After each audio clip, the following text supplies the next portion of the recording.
Makala acquitted this today of fraud.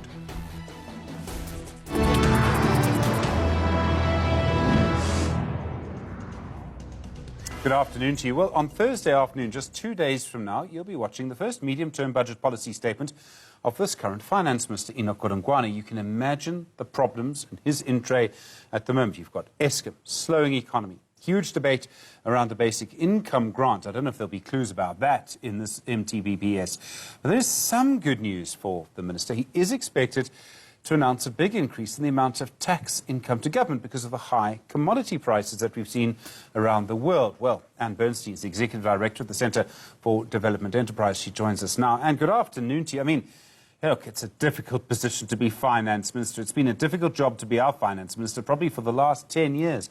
What, for you, are the big issues you're looking forward to? I'm not looking forward to them, Stephen, but I think one big indicator is going to be how the Finance Minister deals with the one-off, maybe windfall on tax revenue. So tax revenue will be up because of the commodities boom, and a key indicator is going to be how he uses that. Does he spend it all on, let's call it, increased consumption, or is some of it going to be saved to help pay down the debt? So I think that's one very important question. The second is how realistic will the growth assumptions of this budget be, or this statement be? For a large part of the last decade, the Treasury overestimated what growth would be, and that then affected what they thought they could spend. So that's a key thing to look for as well. I'll be looking for, does the new minister indicate support in one way or another for the 2019 economic strategy of the previous Finance Minister, especially for some of the more controversial proposals, such as labour market reform. But I think what investors will be looking at is they want credibility. Are there signs that the government, even in the face of the local government elections and the July insurrection and the terrible hardship that COVID-19 has imposed on many people already poor, is the government going to manage our finances sustainably and with credibility? At the beginning of the pandemic, Tito Mboweni, who was the previous Finance Minister, said that he had had a hallelujah moment, that this was going to be the moment that would allow or create the conditions for structural reform. Nothing seems to have happened since then. You talk about the reforms that he suggested. Some of them were, I think, controversial in certain political circles. Again, nothing really seems to have happened since then. Enoch Godongwana, the newish minister, obviously a long history within the ANC, he has said that, I think for him, if I've understood him correctly, the most important thing is to get businesses to create jobs. Is there any reason to think that what couldn't happen in 2019 and what couldn't happen in 2020 could happen now? Well, I'm not very hopeful. I think this Finance Minister has a strong relationship with the party and with the President, and I think the nature of that relationship with the President is very important. Will the President back him? Will the President finally really break with the past and adopt a totally new approach to a growth strategy for South Africa? I'm not hopeful, but I think that is South Africa's only hope. We have to get a real break and a different approach to growth. The President's recovery strategy isn't really working. Infrastructure was a key pillar. We've yet to see a significant new infrastructure project break ground since 2018. There's other projects. Another key pillar is localization. We are releasing a document next week arguing that this is both an anti-competitiveness and an anti-export strategy, and we think this is going to harm the economy and our prospects for growth. So very difficult times, and unless we make some very bold decisions and a new sense of urgency in implementing reform, it's hard to see what the government's strategy is. How does it all hold together, especially in a context of much increased pressures for for support for the poor, for expanding South Africa's already considerable redistribution and increasing that with a major new item, permanent item on the budget.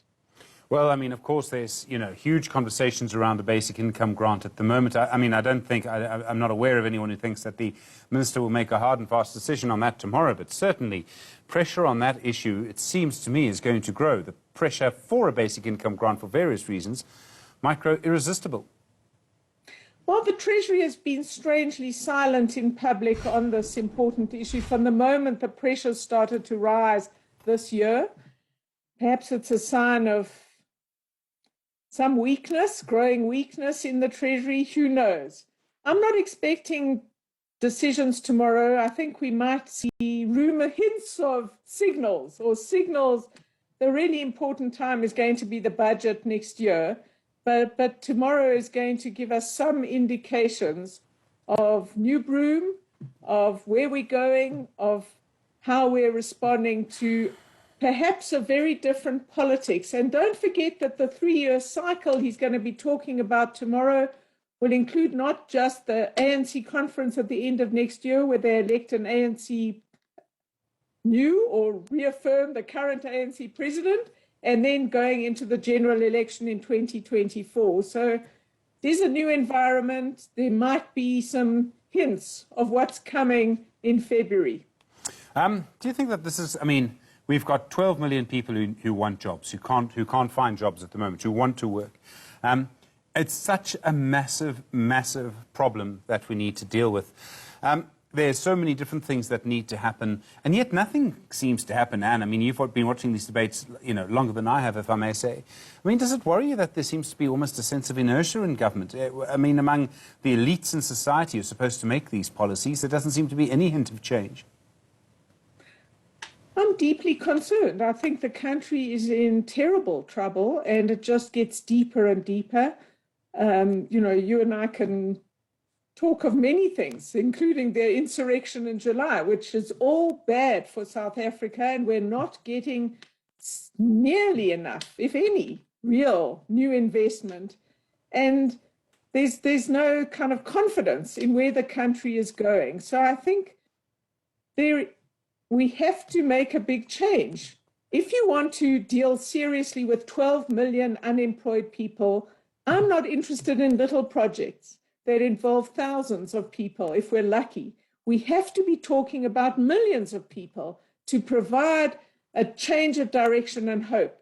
In our view, you've got to act in 3 big areas. You've got to bring in the economic reforms, much bigger than the president's current list and with much greater urgency. Secondly, you've got to make this a much more labor-intensive economy. That doesn't mean holus-bolus change. We have proposed carefully calibrated changes to the labor market that could help South Africa become a more labor-intensive economy and provide incentives to employers to hire young people. And thirdly, we have to look at our skills and training system. Not only do we have a very low performance and very expensive basic education system, but we have a very low performance and expensive sort of tertiary education system, particularly the TVETs. And until we get skills training much more closely linked with what employers want and people getting through that training effectively, all 3 of those buckets of reform need to happen simultaneously. You don't have to fix everything at once, but you have to make credible moves that a new era is starting. And we're failing to do that on so many fronts, from the SOEs in the growth bucket to everything else.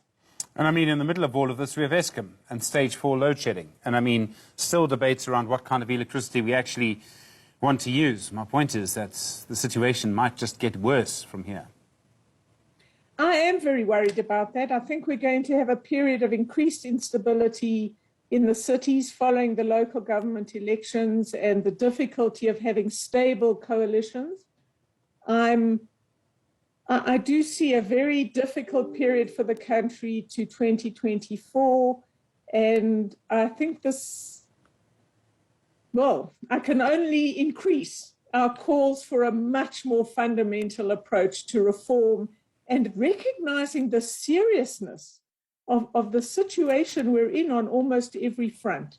And, you know, the fiscal crisis is not really relieved by this tax windfall because it's temporary. So one of the issues to look for, the economists were saying this morning, the macroeconomists, we must look tomorrow at how the government is, what they're assuming about commodity prices and how realistic that is as well. So there are a lot of issues to look for tomorrow or Thursday in the medium-term policy statement. And I think some key signals that will help us tell us where we're heading by February. And Bernstein, thank you. Executive Director at the Centre for Development and Enterprise. I really appreciate the time. So medium-term budget policy statement, Thursday afternoon. You'll see it here in an hour's time, of course.